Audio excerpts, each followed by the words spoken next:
누구나 한 번쯤은 자신만의 글을 쓰고 싶다고 생각합니다. 그런데 막상 마음먹은 대로 글을 쓰는 게 쉽지가 않습니다. 생각만 하는 거랑 실제로 글을 써내려가는 일은 정말 차이가 크거든요.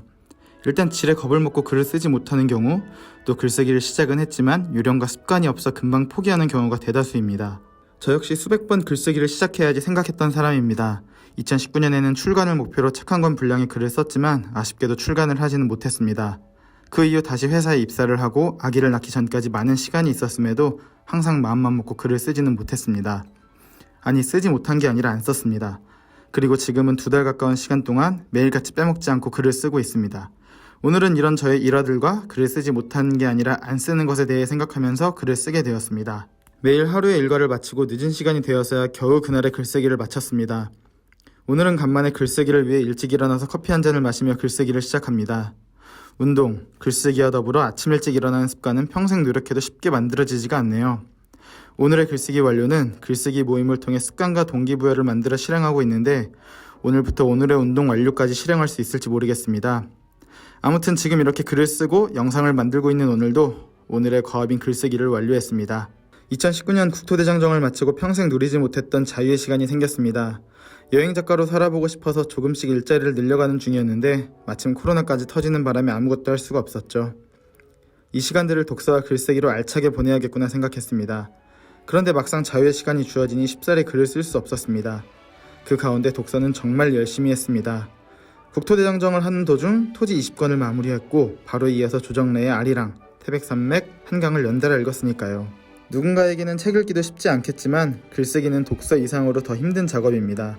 분명히 마음은 먹었는데 도저히 글을 쓸 수 없었습니다. 쓰고 싶은 글은 너무 많은데 매일매일 몇 편 이상의 글을 써야지 다짐만 하고는 하루하루 시간이 흘러갔습니다.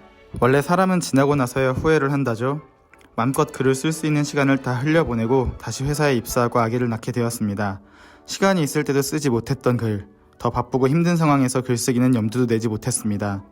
코로나 전부터 운영하던 독서와 글쓰기 모임도 모두 운영이 중단된 상태였습니다. 내 일상에서 몇 안 되는 행복이었지만 도무지 끌고 나갈 자신이 없어 모임도 다 그만둬야겠다는 생각도 하고 있었습니다. 그럼에도 불구하고 글을 써야 한다는 생각은 머릿속에서 끊임없이 맴돌았습니다. 힘들고 바쁜 와중에도 어떻게든 글을 써보려고 했는데 도무지 쓸 수가 없었습니다. 대체 무엇이 문제일까? 어떻게 하면 글을 꾸준히 쓸 수 있을까 계속 고민했습니다. 방법이 없었습니다. 결국 어떻게든 글을 쓸 수밖에 없는 환경을 만들어야겠구나. 코로나 전에 진행했던 글쓰기 모임을 다시 시작하자. 나는 이런 방법이 아니면 절대 글을 쓸 수 없다. 그렇게 생각하던 찰나에 마침 독서와 글쓰기 모임에 참여하던 회원님 한 분이 모임을 다시 시작하고 싶다. 다시 모여서 책을 읽고 글을 쓰자는 말씀을 해주셔서 얼떨결에 글쓰기를 시작할 수 있었습니다. 지금 2달에 가까운 시간 동안 주말을 제외하고는 딱 한 번 몸을 겨누기 힘들 정도의 과음을 했을 때를 제외하고는 꾸준히 글을 써왔습니다. 혼자 쓰는 것이 아닌 다른 사람들과 함께 글을 써야 하기에 빠질 수가 없었습니다. 내가 글을 쓰지 않는 것은 곧 모임의 회원들과의 약속을 저버리는 것이었습니다. 그렇게 시간이 많을 때는 한번 제대로 쓰지도 못하고 매일 회사 일과 육아에 치여 힘들다 노래를 부르는 순간에는 또 글이 써지는 조금은 말이 안 되는 모습이었습니다. 다시 글쓰기를 시작해서 너무 만족스러운 순간입니다. 어떻게든 동기부여를 해보려고 노력했는데 혼자서는 되지 않았습니다. 오히려 억지로라도 글을 쓰기 시작하니까 이것 자체가 동기부여가 되었습니다. 그냥 머릿속의 생각을 정리해서 단어와 단어를 연결해 문장을 만들고 문장을 모아 한 편의 글이 되는 것 이상의 무엇이었습니다. 글쓰기는 단순히 쓰는 것이라는 행위를 넘어 나 자신에게 동기부여를 만들어주고 지금 내 삶을 더 적극적으로 살아갈 수 있게 만드는 계기가 되었습니다. 다시 글을 쓰기 시작하면서 과거의 나를 돌아보고 현재의 저를 반성하게 됩니다. 그리고 글을 쓰면서 미래의 나를 상상하며 조금씩 나 자신을 상상 속의 내 모습과 맞춰가기 시작했습니다. 지금 그 결과로 오늘도 아침 일찍 오늘의 글쓰기를 완료했습니다. 저는 지금까지 글을 못 쓴 것이 아니라 안 쓴 것이었습니다. 지금 여러분은 어떤가요? 무언가를 하기 위해 마음을 먹고 하지 못하는 일들이 있지 않나요? 얼마 전 타이탄의 도구들이라는 자기계발서에서 이런 내용을 봤습니다. 10년 걸릴 목표를 6개월 안에 달성하기 위해 당신은 무엇을 할 수 있는가? 그렇게 요구하며 누군가가 당신 머리에 총구를 겨누고 있다면 저는 저 스스로의 머리에 총구를 겨눴습니다.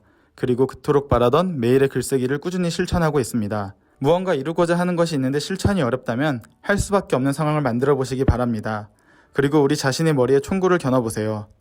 우리는 지금까지 하지 못한 것이 아니라 안 하고 있던 겁니다. 오늘 이렇게 글쓰기를 리뷰하는 대업군 채널의 두 번째 영상을 올립니다. 나 스스로를 위해 매일 글을 쓰고 그 모습을 영상에 담아 하루에 한 편 이상의 영상을 올리는 것이 목표입니다. 부디 나 자신과의 다짐을 실천할 수 있도록 많은 응원과 격려 부탁드립니다. 감사합니다.